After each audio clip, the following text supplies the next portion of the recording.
Hello student, આજે આપણે સ્વાધ્યાય 6.1 પૂરું કરવા જઈ રહ્યા છીએ. તો દાખલા નંબર 10 થી બાકી છે ત્યાંથી આગળ વધીએ. શું કે છે દાખલા નંબર 10? એક 5 મીટર લાંબી નિસરણી દિવાલે ટેકવી છે. સીડીનો નીચેનો છેડો જમીન પર 2 સેન્ટીમીટર પર સેકન્ડના દરે દિવાલથી દૂર લઈ જવામાં આવે છે.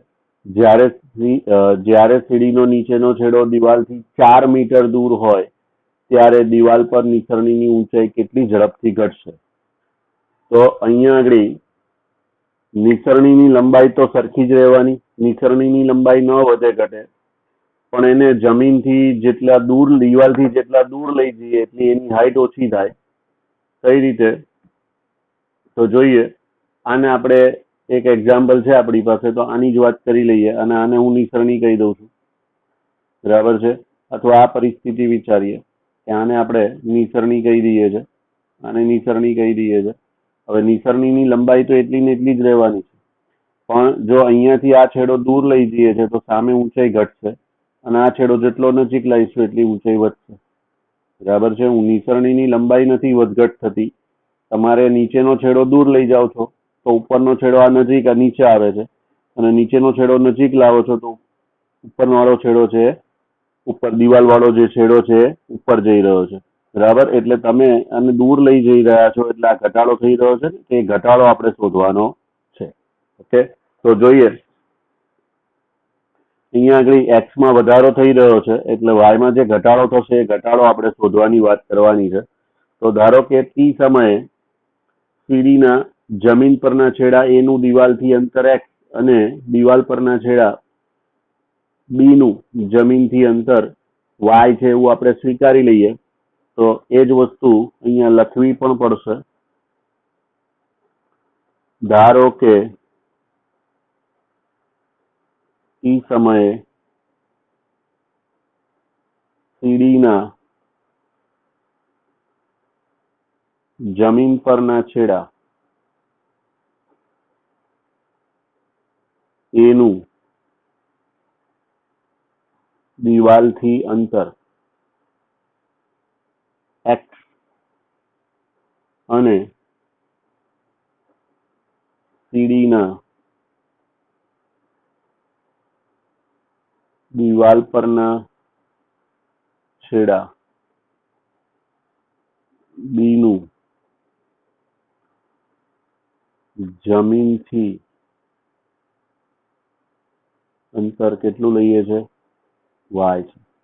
બરાબર? આ આપણી ધારણા છે. ફરીથી એક વખત શું લીધું? ધારો કે t સમયે સીડીના જમીન પરના છેડા a નું દિવાલથી અંતર, એટલે આ જમીન પરનો છેડો a છે એનું દિવાલથી અંતર x છે, અને સીડીના દિવાલ પરના છેડા b નું, આ દિવાલ છે એના પરનો છેડો b છે એનું જમીનથી અંતર કેટલું છે? y છે. બરાબર? તો માટે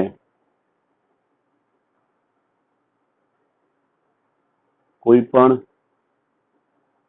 સમયે અથવા તો કોઈ પણ t સમયે આપણે એવું કહી શકીએ કે તમને dx/dt શું આપેલું છે? 2 સેન્ટીમીટર પર સેકન્ડ આપેલ છે. બરાબર? પછી o થી a નું અંતર એ x, OA x = 4 મીટર, એટલે કે 400 સેન્ટીમીટર થશે. બરાબર? હવે આપણે y નો ઘટવાનો દર શોધવો છે. બરાબર? તો પાયથાગોરસનો ઉપયોગ કરીએ આપણે. પાયથાગોરસ અહીંયા દેખાય જ છે, તો એ પાયથાગોરસનો ઉપયોગ કરીએ તો શું કહી શકાય? x² + y² = π². માટે x એટલે 4 મીટર હતું તો 4² + y² બરાબર 25. માટે y² શું થશે? 25 - 16 એટલે કે 9. માટે વાલો y બરાબર કેટલા મળે? 3 મીટર અથવા તો 300 સેન્ટીમીટર. 3 મીટર અથવા તો 300 સેન્ટીમીટર. બરાબર? તો હવે આનો ઉપયોગ કરવાનો છે. તો હવે y માં ઘટાડાનો દર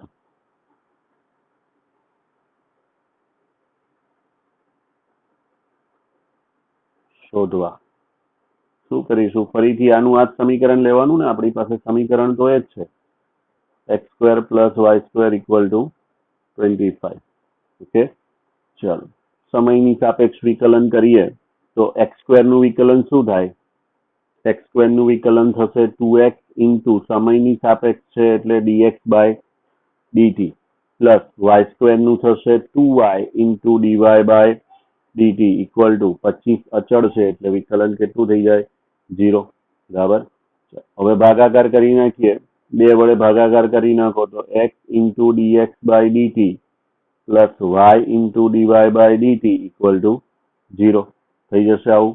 ચલો હવે બધી જ કિંમતો મૂકી દો અંદર એટલે આપણને મળી જશે જવાબ. આપણે શોધવું છે dy/dt તો એને કરતા બનાવી દઈએ પહેલા, એટલે આ આખું પદ પેલી બાજુ જાય એટલે માઇનસ x ઇન્ટુ dx/dt થશે અને y છેદમાં જતો રહેશે એટલે dy/dt જે આપણે શોધવું છે એનો જવાબ આવશે minus x into dx/dt upon y.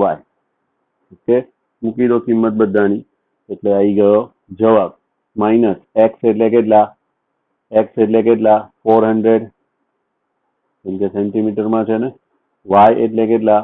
300 અને dx/dt એ કેટલા છે? 2 cm/s. ઓકે, આ 0 0 ઉડી જશે, 4 દુ 8 એટલે -8/3 cm/s. -8/3 cm/s. માટે સીડીનું જમીનથી અંતર ઘટવાનો દર.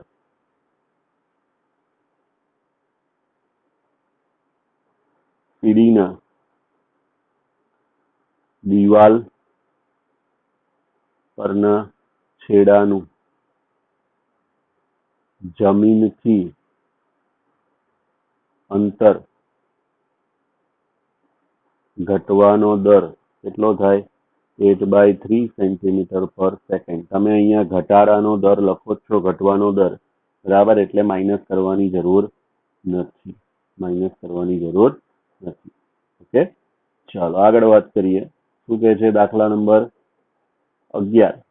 એક પદાર્થ વક્ર 6y = x³ + 2 પર ગતિ કરે છે. એક પદાર્થ વક્ર 6y = x³ + 2 પર ગતિ કરે છે. વક્ર પરના જે બિંદુઓએ તેમના y યામમાં તેમના x યામ કરતા 8 ગણી ઝડપે ફેરફાર થાય તે બિંદુઓ શોધવાના છે. તો કઈ રીતે વાત કરીશું? તો તમને સમીકરણ આપી દીધેલું જ છે, પદાર્થનું ગતિનું સમીકરણ આપી દીધેલું છે તમને, તો એની જ વાત એના પર જ આગળ વધાય ને.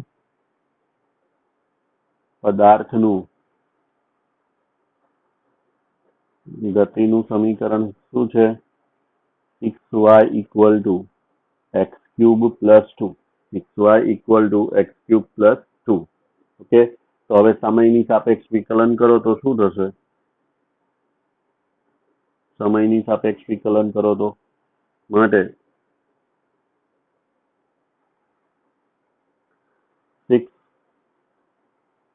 ઇન્ટુ y નું થશે dy/dt = 3x² into dx/dt plus 0 આવું થાય. અને અહીંયા આપણને એવું કહી દીધું છે કે તેમના y યામમાં તેમના x યામ કરતા 8 ગણી ઝડપે ફેરફાર થાય છે એટલે કે dy/dt = 8 ઇન્ટુ dx/dt આપેલ છે. કે આ આપણે સમીકરણ પરથી શોધ્યું અને આ પરિસ્થિતિ આપણને આપેલી છે. તો આપેલી પરિસ્થિતિને આની અંદર મૂકી દઈએ. આપણે શોધવાનું શું છે? બિંદુઓના યામ શોધવાના છે ને. તો આપેલી પરિસ્થિતિ જે છે, આપેલી પરિસ્થિતિ એને આપણે જે શોધી પરિસ્થિતિ એ પરિસ્થિતિમાં મૂકી દઈએ, બરાબર, તો શું થશે? એટલે કે dy/dt ની જગ્યાએ 8 ઇન્ટુ dx/dt મૂકી દઈએ અહીંયા આગળ, બરાબર. આની કિંમત આમાં મૂકી દો તો શું થશે? તો 6 ઇન્ટુ dy/dt ની જગ્યાએ શું આવશે? 8 into dx/dt = 3x² into dx/dt થાય આવું, બરાબર. તો હવે બંને બાજુ dx/dt તો કેન્સલ થઈ જ જાય છે અને આ 3 ને પણ કેન્સલ કરીએ તો 3 × 2 એટલે કેટલા થશે? 6, બરાબર છે. માટે આપણને શું મળ્યું? x સ્ક્વેર બરાબર કેટલા મળ્યા? 16. 8 ગુણ્યા 2 એટલે કેટલા મળ્યા? 16.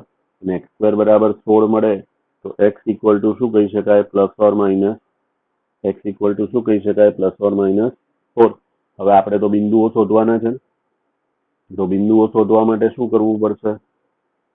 તો કે આ x ની જે કિંમત મળી આપણને પ્લસ ઓર માઇનસ 4 એ વારાફરતી સમીકરણમાં મૂકી દેવી પડે. બરાબર. જો x બરાબર 4 લઈએ, જો x ઇક્વલ ટુ 4 લઈએ તો આપણું સમીકરણ શું છે? 6y equal two x cube plus 2 છે ને? તો 6y equal two x cube એટલે 4 નો ઘન પ્લસ 2 શું થાય? 4 નો ઘન એટલે 64 વત્તા 2 માટે 6y ઇક્વલ ટુ 66 માટે વાલો y કેટલો મળે? 11. ઓકે. અને જો x ઇક્વલ ટુ -4 હોય તો 6y ઇક્વલ ટુ -4 નો ક્યુબ પ્લસ 2 આવું થાય. -4 નો ક્યુબ તો -64 પ્લસ 2 આવશે માટે 6y ઇક્વલ ટુ આવશે -62. ઓકે. માટે y બરાબર -62/6 એટલે કે -31/3. અડધા જ કર્યા છે ને? બરાબર. માટે માંગેલ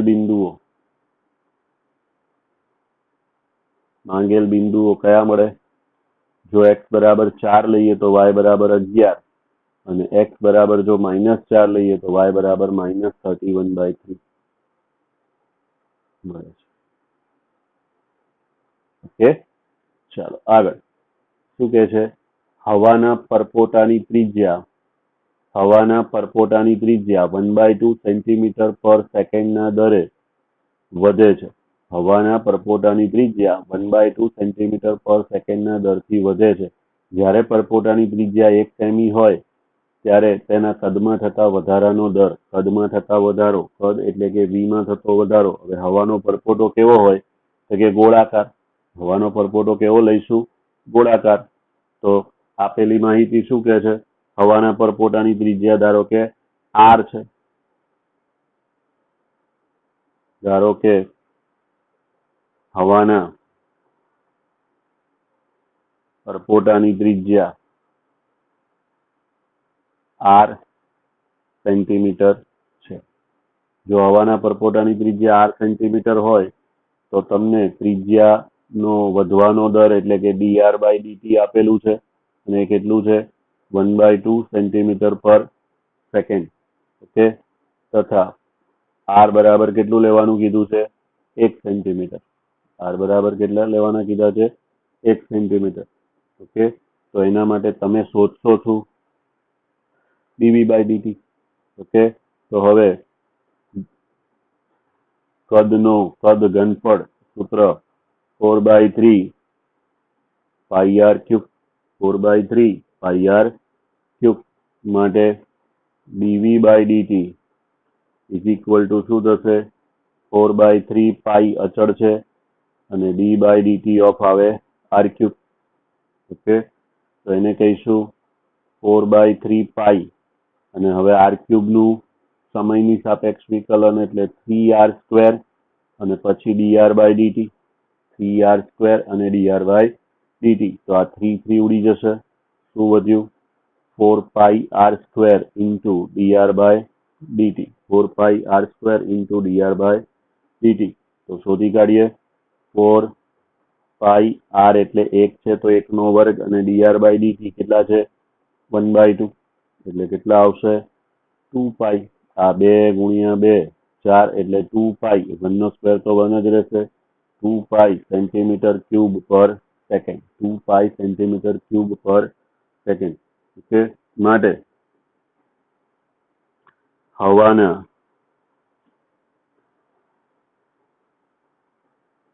પરપોટાનો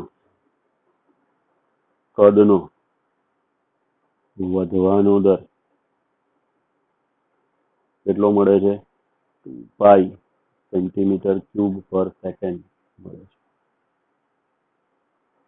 ઓકે. 2π સેન્ટીમીટર ક્યુબ પર સેકન્ડ મળે છે. પછી શું કહે છે, એક ગોળાકાર ફુગ્ગાનો વ્યાસ આપી દીધો છે 3/2 into 2x+1. તો આ ફુગ્ગાના ઘનફળમાં ગોળાકાર ફુગ્ગો છે એટલે ઘનફળનું સૂત્ર ફરીથી આનું આ થવાનું 4/3 πr3.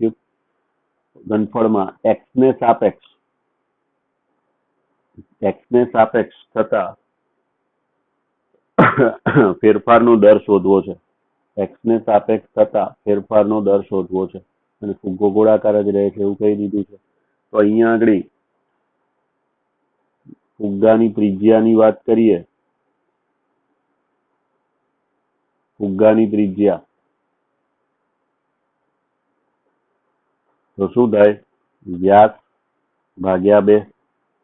વ્યાસ કેટલો આપ્યો છે 3/2 into 2x+1 એટલે આ થશે 3/4 into 2x+1 થાય આવું, બરાબર.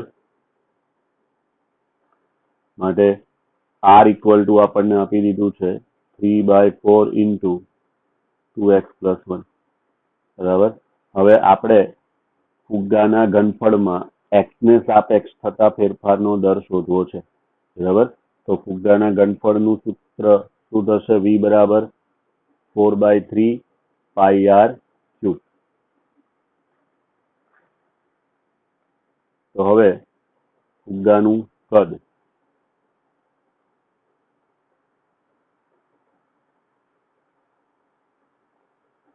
v બરાબર 4/3 πr3 છે. તો x ની સાપેક્ષ વિકલન કરવાનું છે dv/dx. તો d/dx of 4/3 πr3 શું થશે, 4/3 અને પાઈ તો એમના એમ, r³ નું થાય 3r² into dr/dx. 3r² into dr/dx. Okay, તો આનો જવાબ આવશે 4πr² into dr/dx. 4πr² into dr/dx. Okay, હવે dr/dx શોધવાના ને, તો ડાયરેક્ટ જ કિંમત મૂકી દઈએ. 4πr² into d/dx of r એટલે શું છે, 3/4 into 2x+1. 3/4 into 2x+1. કાં તો તમે આ પહેલેથી શોધી કાઢો dr/dx, બરાબર, તો ડાયરેક્ટ અહીંયા મૂકી દેવાનું. તો શું આવશે 4πr² into 3/4 તો અચળ છે, 2 into x નું વિકલન 1 પ્લસ અચળનું 0. 2 into x નું વિકલન 1 પ્લસ અચળનું 0 એટલે શું આવ્યું જવાબમાં, 4 ઉડી જશે તો 3 દુ 6, 6πr². શું આવ્યું 6πr². કિંમત મૂકી દો, 6πr² ની કિંમત, r એટલે 3/4 into 2x+1, તો એનો વર્ગ કરી નાખો. 3/4 into 2x+1 એનો square, 6π into 9/16 2x+1 whole square.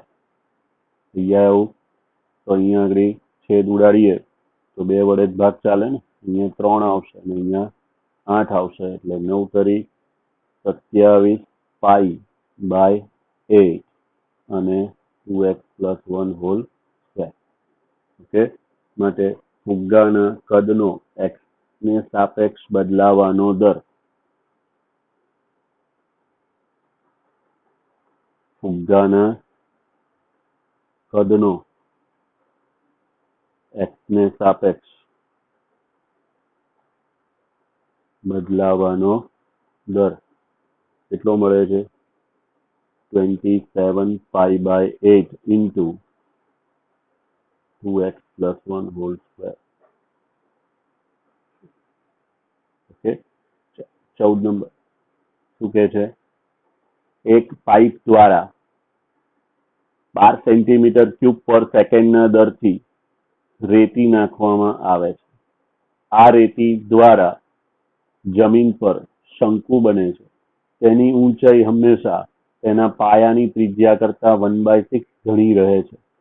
જ્યારે ઊંચાઈ 4 સેમી હોય ત્યારે રેતીના આ શંકુની ઊંચાઈના વધવાનો દર શોધો. રેતીના આ શંકુની ઊંચાઈ વધવાનો દર શોધો. બરાબર, તો આપેલી માહિતી તરફ આગળ વધીશું પહેલા. ઓકે, તો આપેલી માહિતી તરફ વાત કરીએ તો પહેલા શું કહીએ છે, ધારો કે કોઈ ટી સમયે શંકુની ઊંચાઈ h અને તેનું ઘનફળ v તથા પાયાની ત્રિજ્યા r, ત્રણેય વસ્તુ લેવી પડશે ને. હા, તો ધારો કે કોઈ ટી સમયે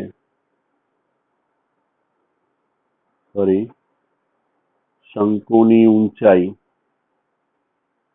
h, તેનું ઘનફળ v તથા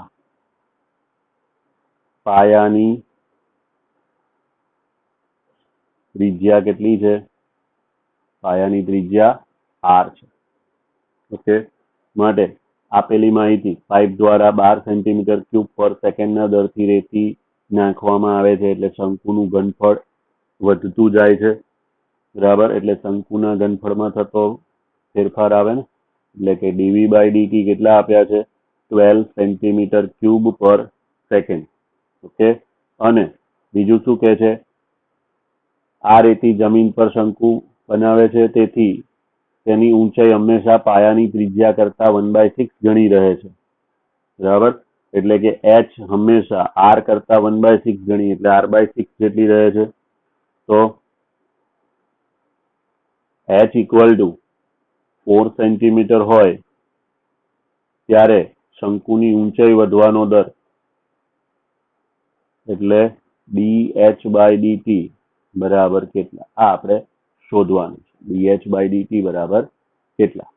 બરાબર, તો અહીંયા આગળ જે આપેલી માહિતી છે એ પ્રમાણે h = r/6 લખીએ છે, માટે r = શું થશે? 6h, અને v બરાબર આપી દીધું છે આપણને 1/3 πr²h. સૂત્ર કહેવાય ને કોનું? શંકુના ઘનફળનું. કોનું સૂત્ર છે? શંકુના ઘનફળનું. 1/3 πr²h. એમાં r બરાબર આપણે શું લખી દઈશું? 6h. કેમ કે તમારે શંકુની ઊંચાઈના વધવાનો દર શોધવો છે, એટલે h નો dh/dt શોધવાનું છે, એટલે r અને h બંને નહીં રાખીએ, એટલે r ની કિંમત મૂકવી પડે. બરાબર, તો r ની કિંમત શું છે આપણી પાસે? 6h છે, તો અહીંયા આગળ 6h મૂકી દઈએ. r² એટલે 6h² into h, એવું થઈ જાય. તો 6 નો વર્ગ 36/3 એટલે આવશે 12πh³. એટલા આવ્યા 12πh³. માટે v = થયું 12πh³. માટે dv/dt = 12π અને d/dt of શું થશે? h³. d/dt of શું થશે? h³. ઓકે, તો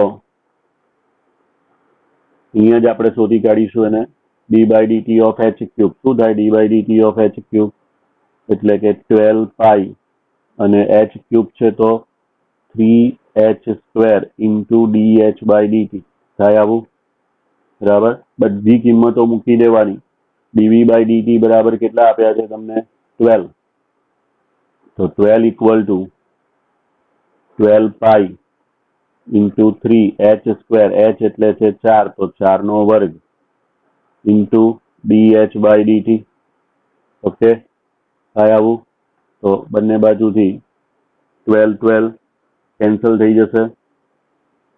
બરાબર, તો તમારે જે શોધવાનું રહે છે એ 4 નો વર્ગ 16 48π, એ ક્યાં જશે? 1/, માટે dh/dt = 1/48π cm/s. 1/48π cm/s. ફરીથી ડીવી બાય ડીટી વી બરાબર છે 12 પાઈ એચ ક્યુબ અહીંયાથી મળ્યું આપણને, તો એના માટે ડીવી બાય ડીટી એટલે 12 પાઈ તો અચળ છે, એચ ક્યુબ નું થશે 3h square into d h by d t, બધાની કિંમત મૂકી દો તો ડીવી બાય ડીટી બરાબર આપણને આપ્યા છે 12, પછી 12 પાઈ ઇન્ટુ 3 એચ એટલે 4 છે, એચ બરાબર 4 સેન્ટીમીટર છે તો 4 નો વર્ગ 16 16 તરી 48 પાઈ, અને આ 12 12 બંને બાજુ ઉડી જાય છે બરાબર, એટલે 48 પાઈ બરાબર 1, તો 48 પાઈ છેદમાં ગયા એટલે ડીએચ બાય ડીટી બરાબર 1/48 પાઈ સેન્ટીમીટર પર સેકન્ડ મળી જાય છે. ઓકે, ચાલો આગળ વાત કરીએ. દાખલા નંબર 15.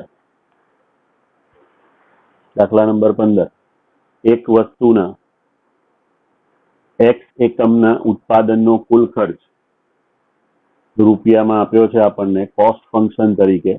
કયું ફંક્શન છે? કોસ્ટ ફંક્શન, એટલે ખર્ચનું ફંક્શન. કોસ્ટ ફંક્શન આપ્યું છે 0.007x³ minus 0.003x² plus 15x plus 4000 એના દ્વારા મળે છે. જ્યારે 17 એકમનું ઉત્પાદન થયેલ હોય ત્યારે સીમાંત ખર્ચ શોધવાની વાત છે.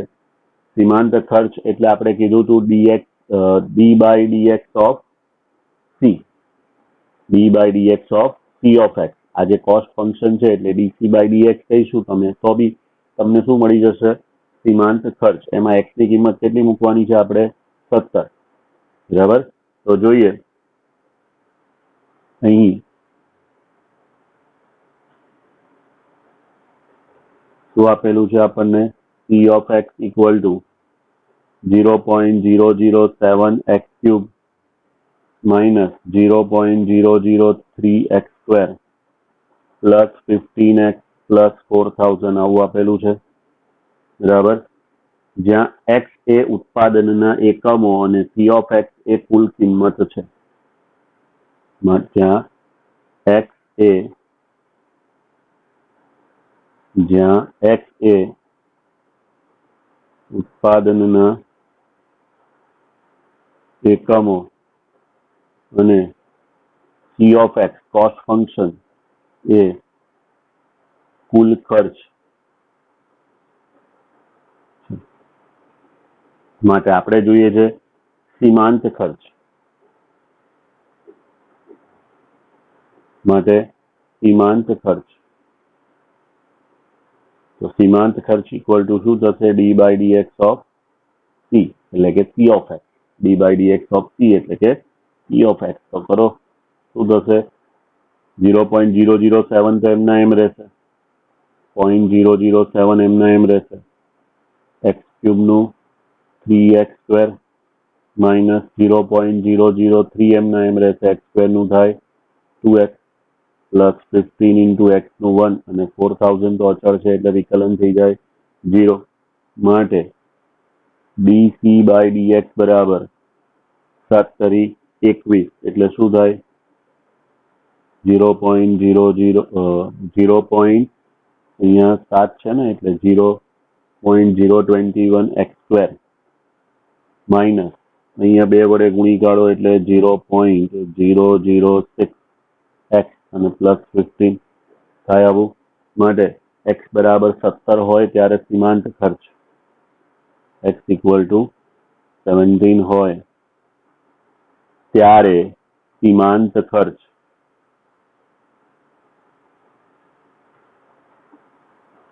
સીમાંત ખર્ચ તો d c by d x at x equal to 17, d c by d x at x equal to 17 તો શું આવશે? 0.021 ઇન્ટુ 17 નો સ્ક્વેર માઇનસ 0.006 ઇન્ટુ 17 અને પ્લસ 15.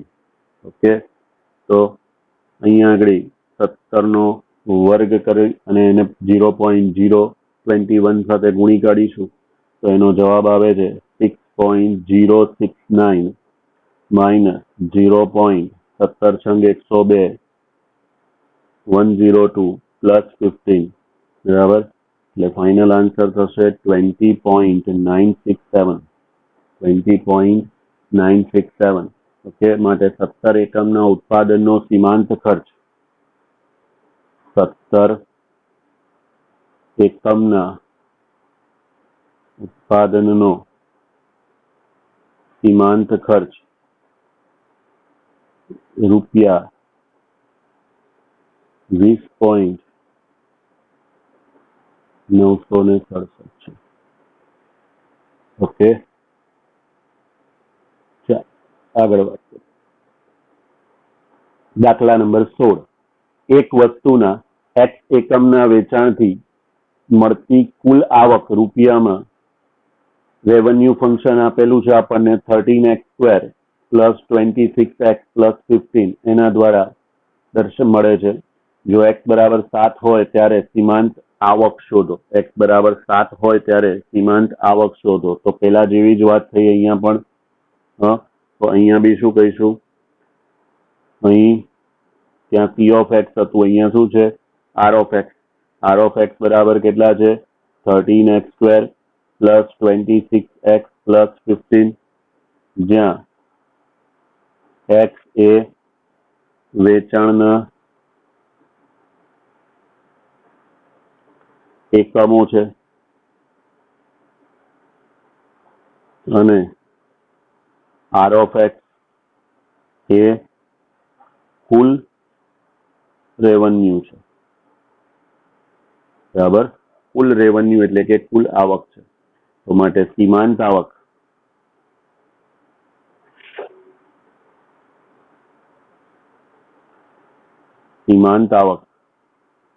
ઇક્વલ ટુ થશે dr/dx. કરો તો વિકલન 13 ગુણ્યા x² નું વિકલન 2x, 26 ગુણ્યા x નું વિકલન 1, અચળનું 0.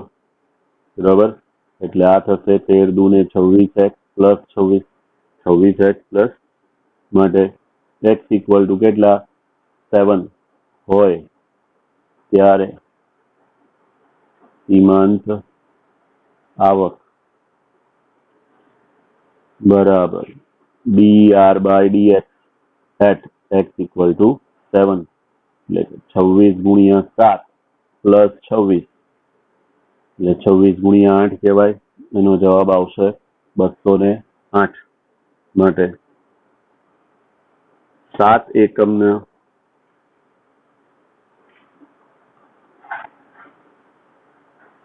વેચાણથી સીમાંત આવક બરાબર રૂપિયા કેટલા થયા 208 સીમાંત આવક થાય. ઓકે, ચાલો આગળ વાત કરીએ. 17 અને 18 MCQ છે, એટલે એક્સરસાઇઝ પૂરી થાય. શું કે છે, જ્યારે ત્રિજ્યા 6 સેમી હોય ત્યારે વર્તુળના ક્ષેત્રફળમાં ત્રિજ્યાને સાપેક્ષ થતા ફેરફારનો દર શોધો. તો ત્રિજ્યા ધારો કે r લઈએ તો વર્તુળનું ક્ષેત્રફળ એ બરાબર શું આવશે πr². બરાબર, માટે આપણે ત્રિજ્યાને સાપેક્ષ ફેરફારનો દર શોધવો છે એટલે dA/dr શોધવાનું. તો dA/dr બરાબર π into r² નું શું થાય વિકલન 2r, એટલે આ થઈ જશે 2πr. એમાં r ની કિંમત કેટલી મૂકવાની છે 6, મૂકી દો 6, એટલે 2π into r equal to 6 કેટલા થશે 12π સેન્ટીમીટર સ્ક્વેર પર સેન્ટીમીટર. એટલે કયો વિકલ્પ આવે વિકલ્પ બી 12π સેન્ટીમીટર સ્ક્વેર પર સેન્ટીમીટર. ઓકે, એટલે બી ઓપ્શન એ આપણો જવાબ છે. ચલો એના પછી ફરીથી સીમાંત આવકનો જ દાખલો છે. એક વસ્તુના x એકમના વેચાણથી મળતી કુલ આવક રૂપિયામાં, એટલે કે રેવન્યુ ફંક્શન આપી દીધું છે 3x² પ્લસ 36x પ્લસ 5. તો x બરાબર 15 હોય ત્યારે થતી સીમાંત આવક. હવે તો આપણે MCQ છે એટલે dr/dx ડાયરેક્ટ શોધવાનું ને. તો dr/dx શું થાય 6x પ્લસ 36. ના ખબર પડે તો 3m ના m x² નું વિકલન 2x પ્લસ 36 into x નું વિકલન 1 પ્લસ અચળનું 0, એટલે આ થશે 6x પ્લસ 36. એમાં x ની કિંમત કેટલી મૂકવાની છે 15. તો માટે dr/dx at x equal to 15. 6 ગુણ્યા 15 પ્લસ 36, 6 ગુણ્યા 15 પ્લસ 36, 15 છંગ 90 પ્લસ 36 કેટલા થાય 126. ઓકે, 126 એટલે કયો વિકલ્પ સાચો થશે વિકલ્પ બી સાચો થાય. ઓકે, તો અહીં સ્વાધ્યાય 6.1 પૂરું થાય છે. વધુ આવતા અંકે.